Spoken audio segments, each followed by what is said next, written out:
Monsieur Karambi David Fati, bonjour. Bonjour, messieurs les journalistes. Vous êtes le président de la communauté Tutsi en province Nord Kivu. Quel est le rôle des communautés, des tribus de la province Nord Kivu dans le rétablissement de la paix dans la partie est du pays? Merci beaucoup, messieurs les journalistes, pour la question pertinente que vous venez de me poser.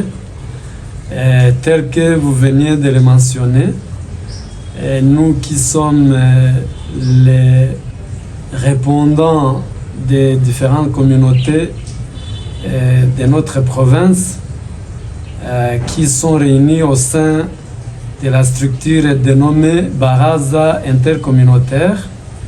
Cette structure a été instituée pour servir d'accompagnatrice au gouvernement provincial pour le rétablissement total de la paix dans notre chère province. Aujourd'hui, nous avons la même mission, c'est celle d'accompagner l'autorité établie afin que la paix puisse régner au sein de nos communautés dans ces différentes entités de la province. Vous voyez, quand il y a conflit, il y a circulation des rumeurs de toutes tendances. Pour ternir l'image de la partie adverse, on essaie de la vilipender de plusieurs mots. Et dans cet esprit, certaines personnes éprises de mauvaise foi, animées de haine, animées de méfiance, animées d'un esprit d'exclusion, ont voulu véhiculer les rumeurs selon lesquelles les combattants de l'Alliance du fleuve Congo M23 seraient des criminels et qu'ils n'épargneront personne une fois arrivés à Goma. Je leur dirais que là où ils se trouvent en refuge, je leur recommande de revenir au Bercail, car les éléments de l'AFCM 23 n'ont pas été animés d'un esprit de revanche à l'endroit des personnes qui ont véhiculé des messages de division ethnique. Bien au contraire, ils ont besoin à ce que pareilles personnes reviennent au Bercail et changent de mentalité en guise de contribuer à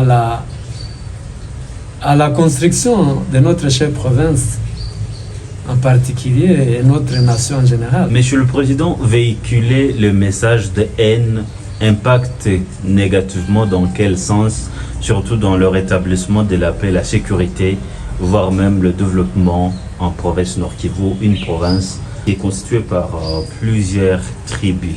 Ces messages à travers les réseaux sociaux qui ont circulé, eh bien, ils ont constitué une menace de l'intégrité physique des personnes qui étaient ciblées, mais aussi de la paix, car ces personnes, quand elles se sentent menacées de mort, d'office, elles ne peuvent pas jouir d'une paix.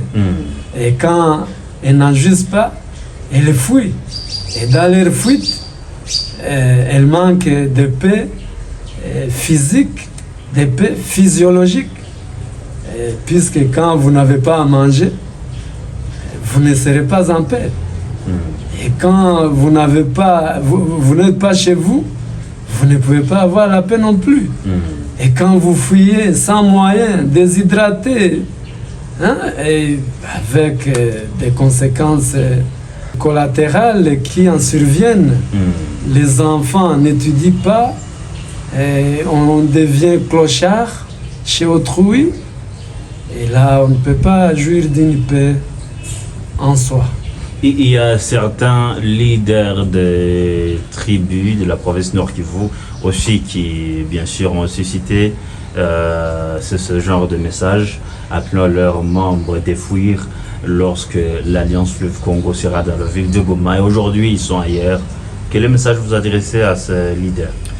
À ces leaders, je leur demande de prendre le courage, d'être animés d'un zèle pour bâtir notre province avec tout le monde.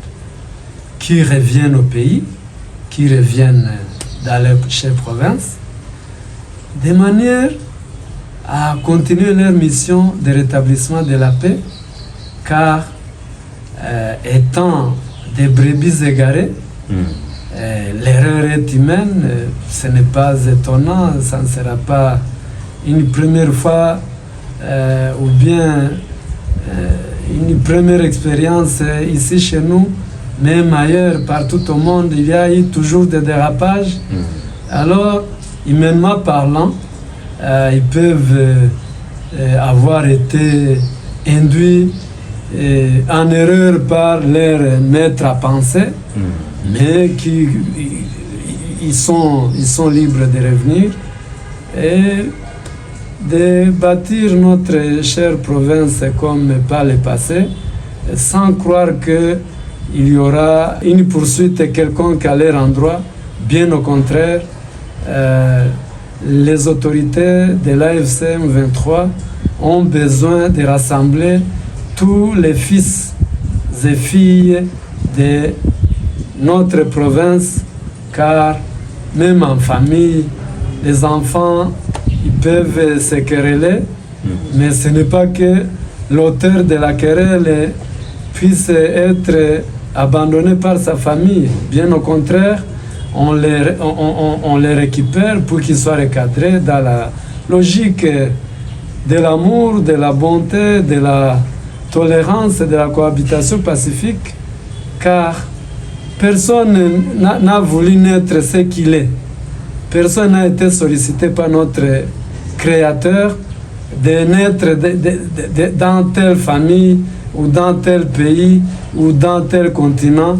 Nous nous sommes retrouvés sur cette terre par la volonté du Très-Haut, et en conséquence, nous ne devons pas non plus en vouloir à qui que ce soit qui est né comme soi, hein, comme moi-même. Pourquoi en vouloir l'autre? Nous sommes tous du même sang, hein?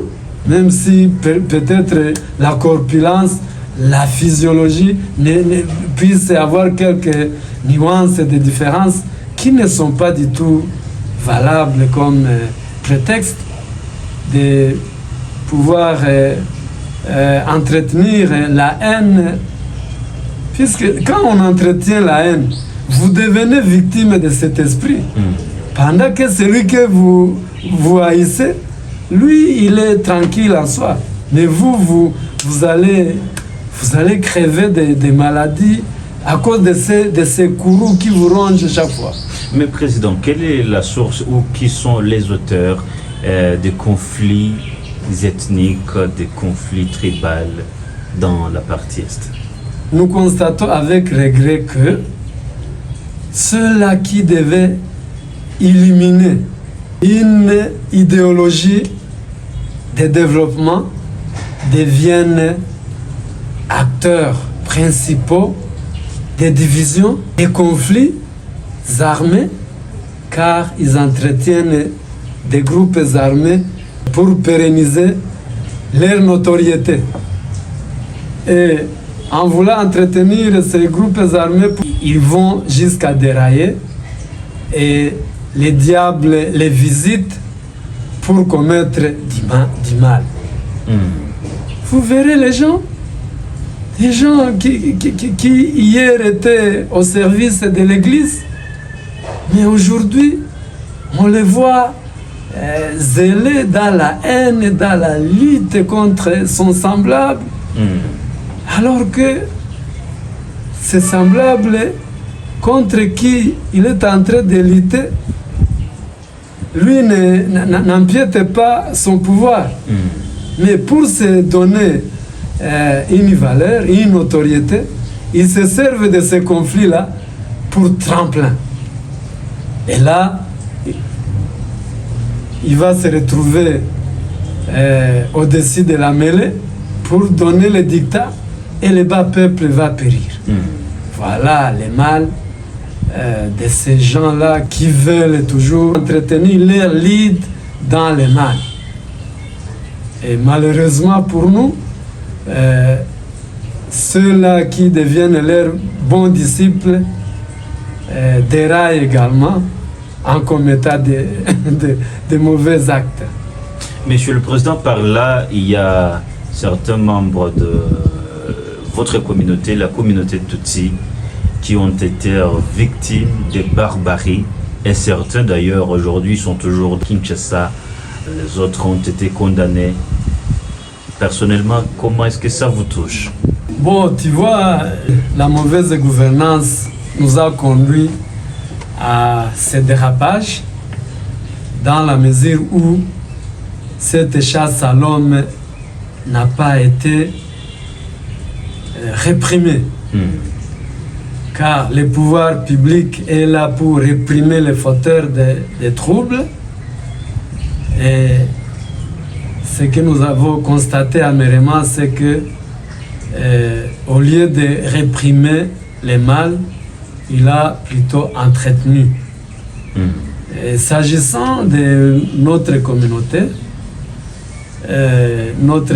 a été persécutée et tout le temps les membres de notre communauté étaient incarcérés à partir de l'arrière-pays auprès des postes de police, auprès de l'autorité locale. Ce qui pouvait être tolérant, accepter des cadeaux pour relâcher les détenus. Mais en fin de compte, le mal a grandi jusqu'à ce que les gens soient incarcérés ici à Goma, puis transférés dans les différentes prisons de Kinshasa, notamment à l'ANER, à la DEMIAP, à Ndolo, à la prison militaire de Ndolo, et à la prison centrale de Makala. Là, nous avons plus de 200 personnes incarcérées. Nous avons enregistré plus de 80 personnes disparues. De votre communauté? Oui. Nous avons des centaines de morts. Et ces disparus, on ne connaît pas si elles sont encore vivantes. Et c'est ce qui a poussé à plusieurs de nos familles de fuir pour les refuges. L'autre conséquence, c'était l'incendie de 4 villages ici, non loin de Sake, à Kirolirwe, à Anturo, à Shangi, à Magera, à Kalenga, et quelques maisons qui ont été ciblées au niveau de Kabalekasha, les maisons de Tutsi qui ont été incendiées de manière ciblée. C'est dommage. Les cheptels bovins, vous savez que la population de Masisi est principalement les membres de notre communauté rwandophone et de vocation agro-pastorale. Alors, on a récolté les semences des uns et on a pillé systématiquement alors les vaches de nos différentes familles. Nous le regrettons, mais c'est arrivé, on n'en peut rien, c'est à cause de la mauvaise gouvernance qui a voulu à ce que notre communauté soit effacée de la RDC pour je ne sais quelle raison et pour quelle fin finalement. Voilà les défis auxquels nous nous sommes exposés, mais nous plaidons toujours la cause de nos frères et sœurs qui sont encore incarcérés à Kinshasa. Même la semaine passée, il n'y a pas 10 jours, on a incarcéré notre sœur qui travaillait là-bas au ministère des Sports et Loisirs. Mais il a été incarcéré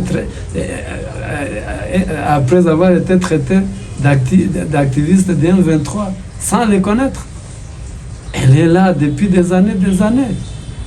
Hein? Président, vers la fin, vous pensez qu'est-ce qui doit être fait entre les communautés pour que ce genre de traitements inhumains puisse cesser dans la RDC?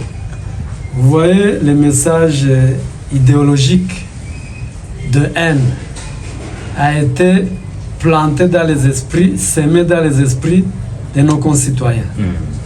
Et comme il a été sémé, c'est de cette même manière que nous devons s'aimer un message de cohabitation pacifique, de vivre ensemble, de tolérance et d'amour, tout en demandant au pouvoir public de réprimer toute personne qui va véhiculer les messages de la haine de l'autre.